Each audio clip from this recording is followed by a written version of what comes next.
উপমান কর্মধারয় সমাস এবং উপমিত কর্মধারয় সমাস এই দুটো বিষয়ে শিক্ষার্থীদের মধ্যে অনেক ঝামেলা সৃষ্টি হয় যে কোনটা কোন সমাস। তো এটি বোঝার জন্য সহজে আমরা একটা সূত্র মনে রাখতে পারি, সেটা হচ্ছে বিশেষ্য প্লাস বিশেষণ যখন থাকবে তখন ধরে নিতে হবে সেটা হচ্ছে উপমান কর্মধারয় সমাস, এবং বিশেষ্য প্লাস বিশেষ্য যদি থাকে অর্থাৎ পূর্বপদ বিশেষ্য পরপদ বিশেষ্য। এখানে যেমন চন্দ্রমুখ আছে, চন্দ্রমুখ, এখানে চন্দ্রটা হচ্ছে পূর্বপদ এবং মুখটা হচ্ছে পরপদ, আবার ফুল হচ্ছে পূর্বপদ, কুমারী হচ্ছে পরপদ। এই চন্দ্র যেমন চোখে দেখার বিষয় একটা বিশেষ্যপদ, মুখও চোখে দেখার বিষয়। আবার ফুল, ফুল ফ্লাওয়ার যেটা বলা হয় চোখে দেখা যায়, কুমারী, এখানে একজন মেয়েকে কল্পনা করা হয়েছে। তো এই দুটি চোখে দেখার বিষয়, দুটি বিশেষ্য।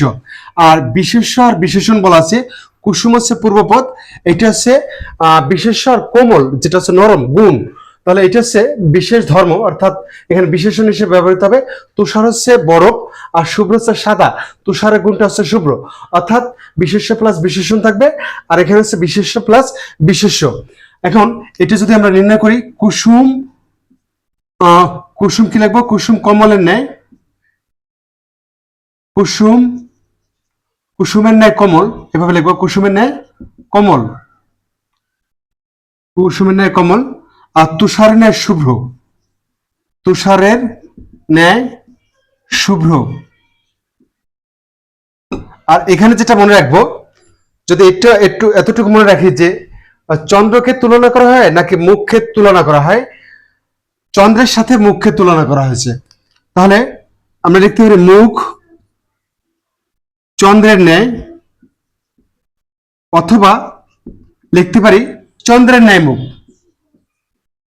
চন্দ্রের ন্যায় মুখ।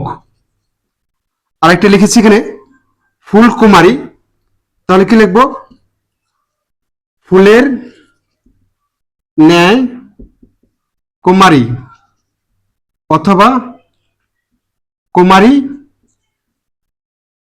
ফুলের ন্যায়।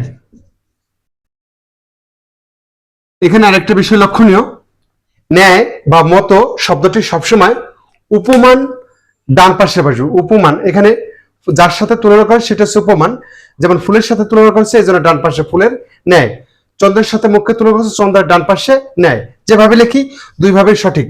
তো সবাইকে আবার ধন্যবাদ জানাচ্ছি ক্লাসটি দেখার জন্য। ধন্যবাদ সকলকে।